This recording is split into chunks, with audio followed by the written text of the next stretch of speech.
Welcome to Mexico Unexplained, where we will explore the magic, the mysteries, and the miracles of Mexico. This series presents information based partly on theory and conjecture. The podcaster's purpose is to suggest some possible explanation, but not necessarily the only ones to the subjects we will examine. Here is your host, Robert Bitto. Welcome, and muy bienvenidos to episode number 256 of Mexico Unexplained, where we examine the magic, the mysteries, and the miracles of Mexico. I'm your host, Robert Bitto. Like Devil's Tower in the 1977 movie Close Encounters of the Third Kind, the gigantic monolith called Peña de Bernal looms over the town of San Sebastián Bernal in the Mexican state of Querétaro. Perhaps even more mysterious than the massive rock in the Steven Spielberg movie, Peña de Bernal is a first-class hotspot of all things paranormal in Mexico. From modern UFO sightings to sacred ancient stories of the indigenous, to 21st century urban legends, to mysterious lights and resonances, the monolith has something for everyone. Located near the center of the state of Querétaro, about 35 miles northeast of the state's capital city, some say that the gigantic rock is not only located in the center of the state, it is also located in the center of Mexico and the center of the world. Like Devil's Tower, Peña de Bernal is a volcanic plug, essentially the remains of the center of the crater of an old volcano. The monolith is comprised mostly of dacite, a volcanic rock high in silica formed when lava cools rapidly. The silica composition of the rock has made the peña highly resistant to the weathering forces of rain and wind. The rock was originally thought to have formed during the Jurassic period some 175 million years ago. A chemical analysis used in a 2013 study of the rock by the National Autonomous University of Mexico, or UNAM, dated the formation of Peña de Bernal to 8.7 million years ago. The same UNAM study also put to rest, once and for all, the monolith's official height. It towers 1,421 feet over the town of San Sebastián, making it the tallest monolith in the world. It's taller than the Rock of Gibraltar, found in the British overseas territory of Gibraltar on the southern coast of the Iberian Peninsula, which is 1,398 feet tall. It's also taller than Sugarloaf Mountain in Brazil, which stands at 1,299 feet. On many lists, even those repeated across the internet, especially on YouTube, Peña de Bernal is quoted as being the third tallest or third largest monolith behind Gibraltar and Sugarloaf. As far as sheer volume goes, Peña de Bernal doesn't even make it on many of the lists of the top 25 monoliths. Actual volume of rock is hard to determine when many of the world's gigantic stones are mostly under the surface. Uluru, or Ayers Rock, in the middle of Australia, is usually number one on the largest monolith lists.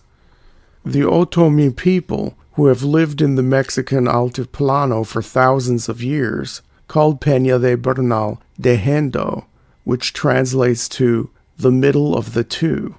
No one knows why this place was christened such, but in the year 2009, the United Nations Educational, Scientific, and Cultural Organization put the monolith on its list of intangible cultural heritage of humanity, calling it the guardian of sacred territory and a repository of indigenous memory of the Otomi Chichimecas, thus recognizing the rock's importance to the local people for millennia. When the Spanish arrived in the area in the early 1600s, they noticed the Peña frequently hosted thousands of pilgrims who made a trek to the highest accessible point on the rock. A few chosen pilgrims would climb to the very top of the rock, which took much doing, especially when carrying a large stone cross. The early Spanish priests thought it curious that the Otomis, who had no previous exposure to Christianity, were having religious processions carrying large crosses. Later anthropologists would describe the crosses as representations of the tree of life, or another plant symbol connected with the afterlife. Every May 4th, to this day, the local indigenous people make this same pilgrimage their ancestors did, but nowadays fully Catholicized. They carry a large wooden crucifix, as is typical in Mexico. So from the time before the Spanish arrived, Peña de Bernal had already been seen as a very special place. Another pre-Hispanic tradition still carried out on the slopes of this great rock is the act of making offerings. There are certain indentations in the rock and small caves or overhangs on its slopes that lend themselves to shrines. Oftentimes tourists hiking Peña de Bernal are disgusted by what they think is excessive trash along the trails. Some of what they are seeing may be formal offerings to the local spirits or to natural phenomena such as the wind or rain. These offerings are made by natives and non-natives alike. There are even some who believe that Chaneques, or a small race of elves, call the monolith their home and need to be kept happy through the giving of small gifts. For more information about Chaneques, please see Mexico Unexplained episode number 59. Modern-day visitors have claimed that they have also seen other so-called little people on or around this gigantic rock in connection with UFO sightings.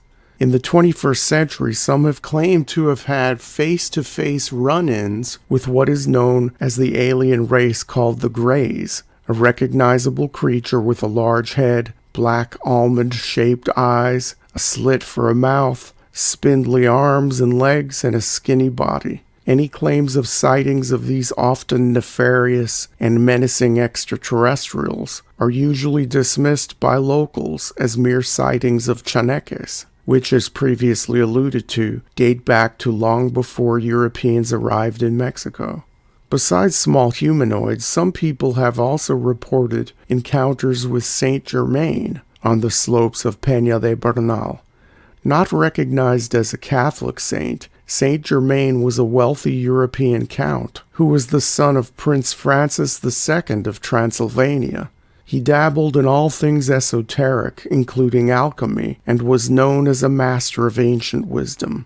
His followers claimed he was the reincarnation of several different important historical people, including a ruler of Atlantis, Plato, Christopher Columbus, Saint Joseph, and the ancient English magician Merlin, among others. Saint Germain is revered as a great spiritual teacher within the Theosophy movement of the late 1800s, which laid the foundation for the New Age movement, which blossomed in the 1960s. Why this minor nobleman from Transylvania is appearing on a Mexican mountain is anyone's guess, but Saint Germain sightings at Peña de Bernal most likely have to do with the type of modern foreign visitor who is drawn to the mountain. It's interesting to note that Saint Germain is associated with amethysts and the color violet. Some believe that the center of the Peña de Bernal is comprised of a gigantic amethyst crystal. Also, violet-colored orbs of light have been reported and filmed in the skies over San Sebastián Bernal, right near the famous monolith. In an August 2021 interview on the Mexican paranormal show Insólita Experiencia, host Johanna Diaz Vargas interviewed a woman named Lolita Vargas, who has had many paranormal experiences in the area.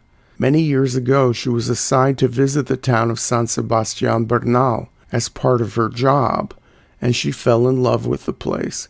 She bought property just outside of town, in the very shadow of the monolith, and now invites people to her land to experience the magic and mystery of the Peña and surrounding area. Lolita Vargas calls the gigantic rock the heart of the world, and claims that each human heart can connect to a universal intelligence through the monolith.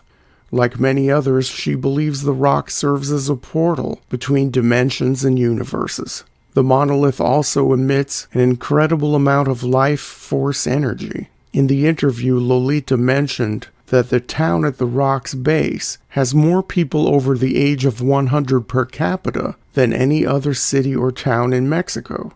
The average life expectancy of the town is well over 90 years of age. At one point in the show, Lolita claimed that the winds coming off the mountain are charged with a life force that causes everyone and everything around it to feel younger and more invigorated. She also added to the voices of those who claim to have had encounters on or around the rock with either strange creatures or Saint Germain. While meditating on her property in sight of the rock, Lolita claimed to have received a vision from Quetzalcoatl, the ancient Mesoamerican feathered serpent god, in his wind aspect mode. In another meditation on that same spot, Lolita also claimed to have received messages from the spirit of Jacques de Molay, the last Grand Master of the Knights Templar. With all this going on, Lolita built what she calls a medicine wheel on her property, which is a domed shelter reminiscent of a UFO. Inside that structure, Lolita leads participants in silent meditation around a fire, which she believes transmits information to humans. Each person makes an offering to the fire and prays to restore peace on Earth. On August 14th and 15th, 2021, Lolita Vargas hosted an event at Peña de Bernal called Reactivating the Chakras of Mexico, which attracted dozens of people from Mexico and around the world. Famous Mexican UFO experiencer Sixto Paz also has a lot to say about this gigantic monolith. He believes that a massive system of tunnels originates from the center of Peña de Bernal and radiates outward to many other sites of intense paranormal activity throughout Mexico. One of the tunnels goes directly to the 7 craters located in the state of Guanajuato, called Las Siete Luminarias, where strange creatures and UFOs have also been sighted frequently. For more information about this other paranormal hotspot, please see Mexico Unexplained episode 166, titled The Mysterious Craters of Valle de Santiago. Sixto Paz believes that Peña de Bernal serves as a beacon for extraterrestrial craft, and there are important reasons for these alien visitations. According to Sixto Paz, the UFOs are here to make changes in Mexico because in the not-so-distant future, Mexico will be called to play an important role in the future transformation of the Earth. Paz believes these encounters have been happening in this area for hundreds if not thousands of years, as evidenced by the many petroglyphs carved into or painted onto the mountain's vast surface. Researchers have cataloged 15 distinct rock art sites on the monolith. In the year 2005, the Mexican government bestowed upon the town of San Sebastián Bernal Pueblo Mágico, or magical town status. This put the town and the monolith on the map. Since then, people have been flocking to this place in droves, especially on the weekends. With the increased tourist traffic and an overall increased interest in the paranormal among the general population, a cottage industry has sprung up in town to cater to the UFO hunters, the New Agers, and those seeking to understand the profound mysteries of the universe. The tourist must be careful, however, because the town has a few opportunists who impersonate curanderas or claim to be indigenous healers, even going as far as to create fake ancient shrines with cheesy artifact reproductions placed along secret back trails to give that special visitor a unique experience, all for the price of 300 pesos. With so much genuine, fake, mysterious, and otherwise inexplicable things going on around Peña de Bernal, this mighty Mexican monolith is the paranormal gift that keeps on giving. Thank you once again for listening to another episode of Mexico Unexplained. Remember to like and subscribe to us on YouTube, and follow us on Twitter. Tell your friends by sharing these shows with others. Please go to our website, MexicoUnexplained.com, for references, illustrations, and for free access to transcripts of past shows. Please visit Amazon.com to purchase the books Mexico Unexplained and Mexican Monsters to get hard copies of the magic, the mysteries, and the miracles of Mexico. We appreciate your kind attention once again. Until next time, thank you and gracias. Thank you for listening to another episode of Mexico Unexplained with host Robert Bitto. For show summary, relevant links and commentary, please check out our website at mexicounexplained.com. Like us on Facebook and be a part of the conversation. Adios and hasta la vista.